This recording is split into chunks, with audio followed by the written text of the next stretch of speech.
Hey everyone, how's it going? Juan Dhas here, and welcome to this week's YouTube lesson. And today, I wanted to talk about how we play melodies, how we play ideas, and how we communicate them. And really this, to kind of sum it up succinctly, talks a bit about articulation and ornamentation. Now, I'm going to broadly refer to this as articulation, just because there is a very slight overlap when it comes to technical ideas on the guitar. But bear in mind, this can be useful to consider for any instrumentalist. Now, the reason I wanted to talk about this is because part of what I want this channel to be, aside from just a place where I can share what I'm doing musically, where I'm going musically, any new projects, compositions, things like that, aside from that stuff and focusing purely on the educational front, I want to offer broad concepts so that people can take them and experiment with them, even if they might be touching on a very particular idea, and then begin to incorporate it into their playing to help develop something that's particular to them, whilst covering fundamentals and stuff along the way. But one of those things that really is a mark of a particular player is how they articulate. So much so that certain players become identified with techniques or sounds. I'm sure if I mention the word legato, a myriad of players, of very specific players, pop up. If I mention bends, if I mention grace notes or hammer-ons and pull-offs, used melodically speaking, many things bring a particular player to mind. So how we play ideas should really be considered, especially if you're on your journey towards finding your voice and your sound. So I wanted to cover a couple of broad ideas that you can start messing around with, and some things to really consider as you're playing melodies. However, before we get into some of the technique-specific ideas and maybe how they can benefit melodies and benefit or enhance or color certain phrases, I do want to stress that be mindful of over-articulation or over-emphasizing let's just leave it at over-articulation, as this can sometimes really affect your melody and can act as kind of a mask or cover up some deficiencies that may be present, such as not knowing the melody. I cover a little bit of that in my standards video. But let's talk purely about how to play ideas, or how we can communicate ideas. So you'll notice that the intro I was just experimenting with quite a few techniques, and I'm going to kind of talk about articulation in just the pure sense of note duration, legato and staccato and the gradients between, and then talk about physical manipulation, or using the instrument to your advantage. So regarding that, many times when many of us first start music lessons, we're taught about the difference between legato and staccato. And it's a very good thing to keep in mind because of the variant or yeah, the sheer amount of variance in sound. So for example, if I take simple melody, I'm in the key of A.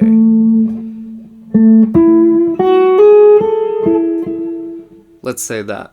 Now I can play that very legato. I can play that very smooth and connected in the true sense of the word legato, not referring to a specific technique. Or even smoother. Let's see if I can do that.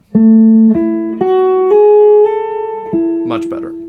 Even if I am using a pick attack, you'll notice that the notes are relatively smooth and almost blending into one another. However, I can also play that very staccato or very short. Careful with the delays at the end, but what to do. So I can play that very short. Now, one thing we can experiment with is, where do we play the entire phrase staccato or the entire phrase legato? Do we play part of it one way and part of it another? For example,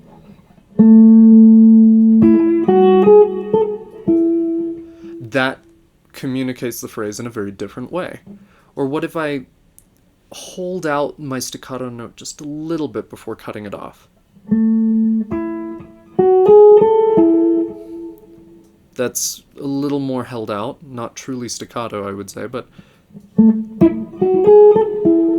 Or even... Or... Right? There are many different ways of just playing that one phrase. I'm sure I could sit here for hours and probably meditate on that and just kind of find different ideas. But this is one thing to really consider.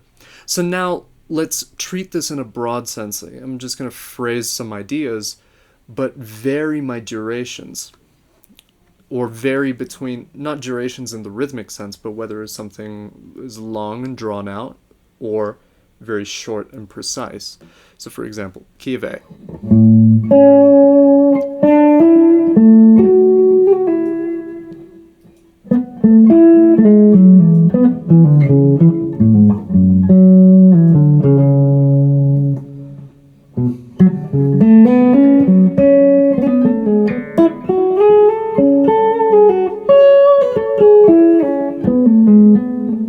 So you see, I'm interspersing some staccato ideas just to give a bit of a lightness to it, especially if I'm working at like a specific tempo.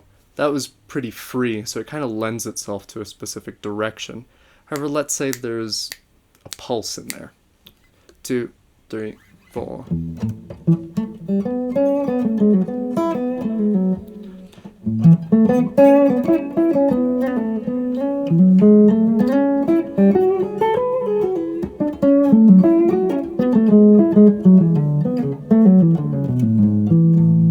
Now that was more of a varied mix, and the staccato nature can actually propel your rhythmic phrasing as well, so do consider that.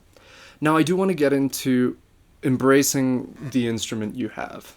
If you're a guitar player, embracing what makes you a guitar player. If you're a horn player, what makes you a horn player. If you're a pianist, what makes you a pianist, and so on and so forth. So if I'm going to try keep this relatively contained, because if I get into absolutely everything, I could get into extended techniques, or picking over the fretboard near the bridge, or scratches, or things like that, that can be used for particular sound qualities, or how you play certain ideas. But I want to focus on some very simple ones that you can start applying right away. So one that I'm sure a lot of people really think about is, okay, think of your hammer-on and your pull-off, but what you can do with that, and that yields the grace note, which is a very particular type of ornament. Now, in terms of articulation, as far as a melody goes, for example, we can have a grace note from above with hammer-on, with a pull-off, or from below, or let's say whole step. Now you see, if I use a pull-off as opposed to the hammer-on, it yields a very different sound. Maybe in a very specific sense, but to me they're quite different. So how I want to phrase my melody, and this kind of blurs the line between articulation and ornamentation, because we're actually also starting to consider how we're treating the melody, then we really have to pay attention, more attention than we usually would. So now let's say I'm in the key of A again, but I'm going to start using these little ornaments.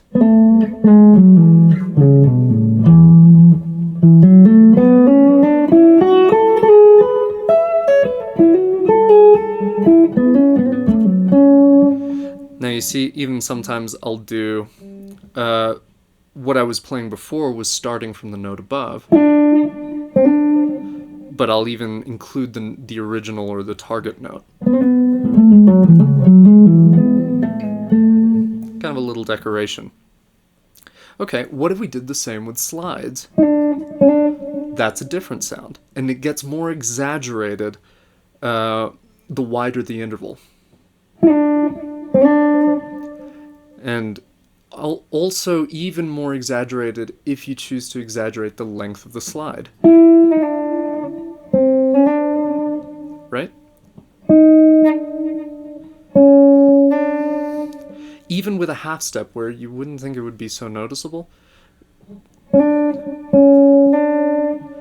because of the fret, it does yield a slightly different characteristic. So let's mess around with that a little bit, and that brings out a different set of ideas.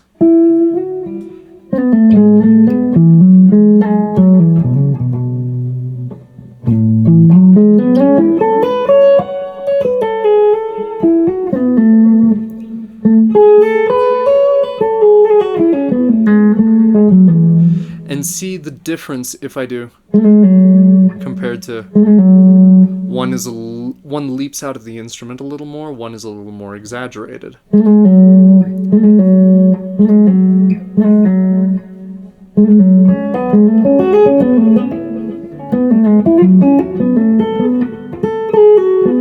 can even create long extended, now this is just simple melodic ideas or melodic material or how to decorate a melody, but now let's factor this into our lines. If I want to say,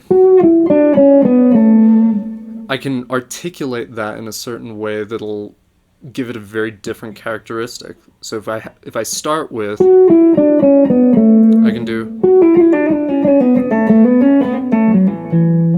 but that's enhancing a line based on a technique almost. Now, one that I think we also need to consider as guitar players, and one I've kind of been re-embracing, and I think jazz guitar players can sometimes lose this, in a sense, is actually bending notes. Now,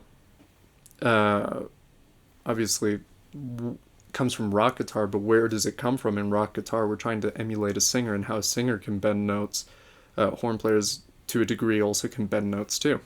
So, now I'm not calling for crazy whole step bends, like whole step bends or 1.5 or 2-step bends, but even just little micro bends add a little, whether they be like a microtone or even a half step, can add a different flavor to your playing. So for example,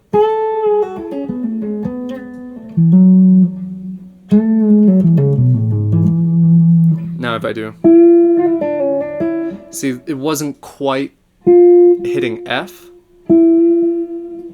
just little bit, just a tiny, like a smidge sharp, but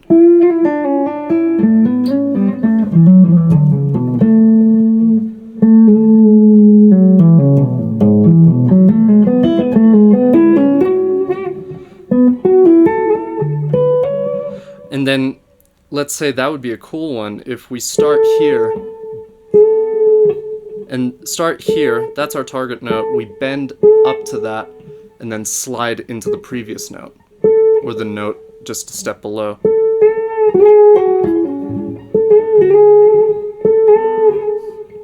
Even, actually, you could even attack the same note multiple ways.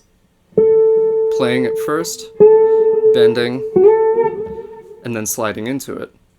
By the degree of which you slide into it, that's up to you. But for example, And that creates a very particular texture, or